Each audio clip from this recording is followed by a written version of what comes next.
Olesia, bonjour. Donc, tu es une des deux nouvelles portières de la SPT Albi. Tu peux nous décrire un petit peu ton parcours footballistique Oui, bonjour. Alors j'ai commencé le foot avec les garçons en Île-de-France, à Paris. Après, dès que j'avais plus l'âge, je suis partie au PSG en 19 national avec les féminines. Après, j'étais deuxième gardienne en D1 à Juvisy. Puis je suis partie 2 saisons à Isère et la saison dernière j'étais à Angers, donc là j'arrive à Albi. Alors, qu'est-ce qui t'a amené à signer dans notre club, le club rouge et jaune albigeois? Le côté famille, le challenge pour essayer de remonter en D1? Les deux, le challenge pour essayer de remonter en D1 et le côté familial, c'était directement très accueillant, on m'a bien accueilli, on m'a aidé à trouver un logement, un travail, tout ce qui est important en fait et du coup ça m'a tout de suite mis à l'aise dans le sud chez vous. Ok, donc on sait aussi que tu as beaucoup échangé avec le staff, entre autres Hervé Vita, c'est l'entraîneur des gardiens. Les premières approches que tu as eues avec le staff ont été assez positives, hein? Oui, le discours d'Hervé m'a beaucoup plu parce que c'est un discours basé sur le travail et la motivation. Donc c'est pourquoi je suis venue, je suis très motivée, j'ai envie de travailler, de progresser. Et du coup je pense que Hervé il peut m'aider à atteindre mes objectifs personnels et collectifs. Voilà. Et toi, en termes d'objectifs personnels, ce que tu parlais, tes objectifs personnels, quels sont ces objectifs?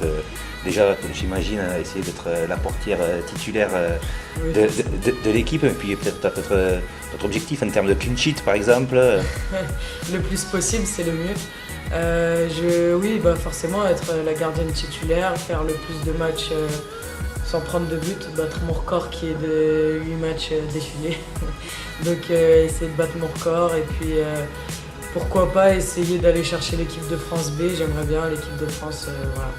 Donc j'aimerais bien en termes d'objectifs personnels, c'est ça, et puis apporter le plus possible à l'équipe, apporter ce que je sais faire de mon mieux, faire de mon mieux pour l'équipe. Alors, on l'entend, tu es déterminé, tu as une certaine ambition, mais qu'est-ce qui peut te caractériser? Caractériser à quel niveau? Au niveau de... Sportif, même humain? Euh, c'est une question difficile. Qu'est-ce qui peut me caractériser? Ce qui me caractérise le plus, je pense, au niveau sportif, c'est la détermination.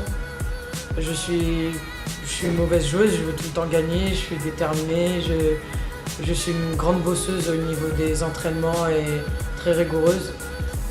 Au niveau humain, ce qui peut me définir, c'est peut-être la générosité où j'aime bien sympathiser avec les gens. Voilà. Donc, voilà. Et pour parler un peu de la vie d'Albi, on sait que bon, tu as eu très peu de temps pour t'acclimater à la ville, mais quels sont tes premiers mots quand tu as vu cette ville d'Albi et le cadre aussi où s'entraîne à l'été? Il fait chaud. Je pense que c'était ça mes premiers mots, il fait très chaud chez vous. Bienvenue le sud-ouest. Voilà, c'est ça. Et puis l'accent aussi. L'accent, ça fait bizarre. Et sinon, c'est une très belle ville, très belle architecture. J'ai jamais habité dans le sud, donc l'architecture et puis le climat, les gens sont très calmes ici, ils sont pas pressés, ça change de Paris, du Nord, des grandes villes comme ça. Alors, quand tu as signé à SPT, c'est un petit peu un saut dans le vide parce que tu as très peu d'accroche en termes de relations avec les joueuses actuelles. Il y a peut-être une ou deux joueuses que tu connais déjà, Arnelia Kutupo, je crois que tu l'as déjà côtoyée à Isère, hein. Oui, bah, c'est la seule que je connais à Albi, elle a signé donc en même temps que moi cette année. C'est une très très bonne amie à moi et du coup oui, je l'ai connue à Isère et puis l'année dernière elle était à Rouen, on jouait souvent l'une contre l'autre. Puis on continue à se voir en dehors du foot, donc c'est ma seule connaissance à Albi. Bon, c'est un Voilà. de tes défis maintenant de t'intégrer dans le groupe alors. C'est ça, c'est un défi en espérant que ça se passe bien.